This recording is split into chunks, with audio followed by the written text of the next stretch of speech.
Bike మీద వెళ్తుండగా పూల దగ్గరలో యాక్సిడెంట్ అయింది. నాకు దెబ్బలు తగిలి మా పాప డివైడర్ గుద్దేసింది.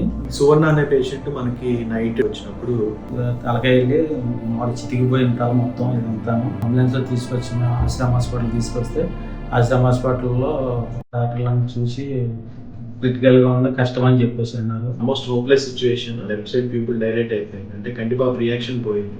యూజువల్గా కంటిపాప రియాక్షన్ పోయింది అంటే బాగా డిటోరేట్ అయిపోతున్నారు అని చెప్పి జీసీఎస్ కూడా లీస్ట్ ఉంది, M1 అంటారు, M1 స్టేటస్ లో వెళ్ళింది.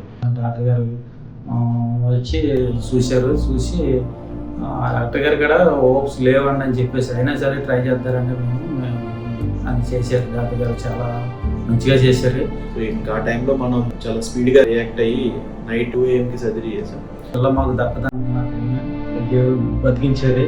మాకు చెప్పారు. సర్జరీ చేసిన తర్వాత నెక్స్ట్ డేకే మనకి మంచి రిజల్ట్స్ కనపడ్డాయి.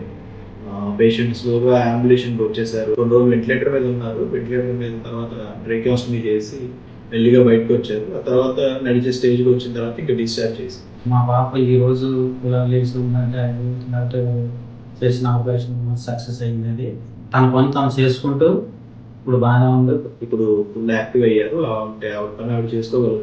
ఇప్పుడు మేబీ సెకండ్ సర్జరీకి వెళ్తున్నాం. డాక్టర్ చాలా ఉన్నారు.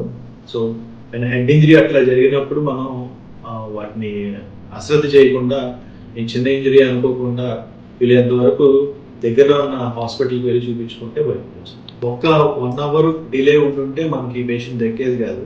వాళ్ళు డిలే చేయకుండా ఫాస్ట్గా హాస్పిటల్కి రావడం వల్ల అమ్మాయి ప్రాణం దక్కింది. సో హెడ్ ఇంజరీలో ఎవ్రీ మినిట్ కౌంట్స్.